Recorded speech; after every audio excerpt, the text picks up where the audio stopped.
All right, so now let's turn our attention to the association because we are almost a week in, and I know everybody wants to go crazy about the Lakers and the Nets, both teams 1-2.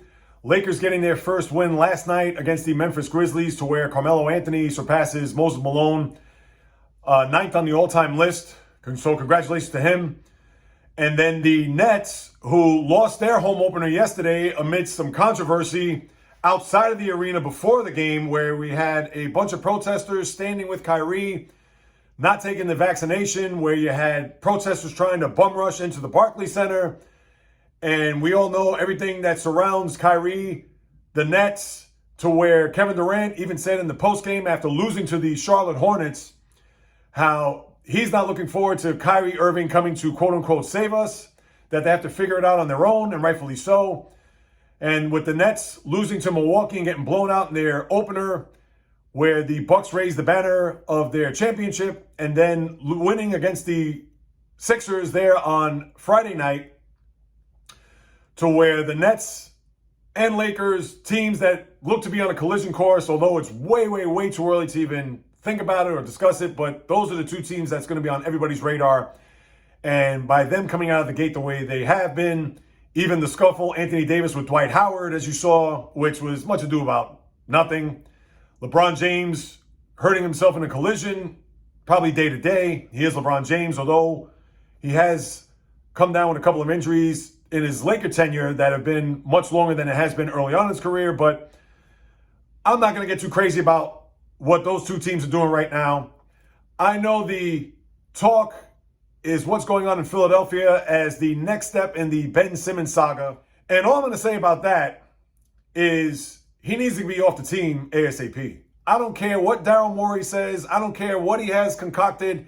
He needs to roll up his sleeves and figure this out quick, fast, in a hurry, because as we've seen here over the last just 5-6 days, where he got booted out of practice because he didn't want to participate in a defensive drill, rumors about a cell phone being in his sweatpant pocket, not wearing a jersey, in which actually in his pocket was the label of a jersey, but it almost looked like a cell phone screen because it was white. So a lot of the speculation, people thought, oh, he has a cell phone in his pocket, which I'm sure is violating not only team rules, but probably NBA rules. And then afterwards, him being suspended by the team for a game because of that incident during practice, to where his camp and Simmons himself said that he's not mentally ready to play. So, of course, taking that tact, and obviously mental health is nothing to kid about, but by him saying that he's not mentally ready to play, it's because he can get paid.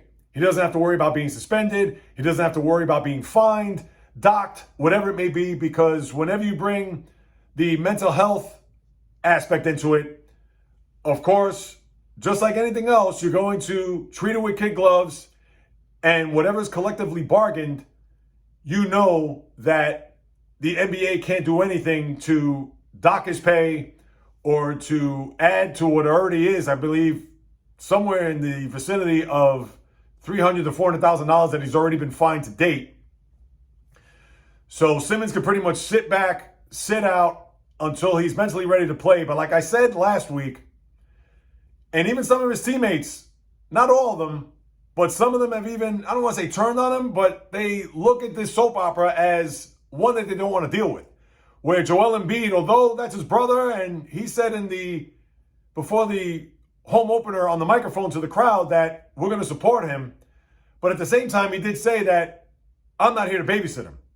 And even though Tobias Harris has come out and said all the right things, but with the players, okay, that may be a fence that they can mend. But the relationship with the fans will never trust this guy as long as he's in a Sixer uniform. That's all there is to it. That's why he's got to go. So even if he discovers a three-pointer, even if he discovers his free throw touch at the line where he's shooting 90%, or if he has a post-up game where he has turnaround baby hooks or a little 15-foot mid-range shot, doesn't matter. The fans want him out. And when you're in the Northeast, in this part of the country, they're not going to tolerate that anymore. I'm sure the fans have had enough. Going back to the championship or going back to the semifinals there in the Eastern Conference against the Hawks where he passed up on the dunk and gave it to a teammate to where he got fouled. It's time for him to go.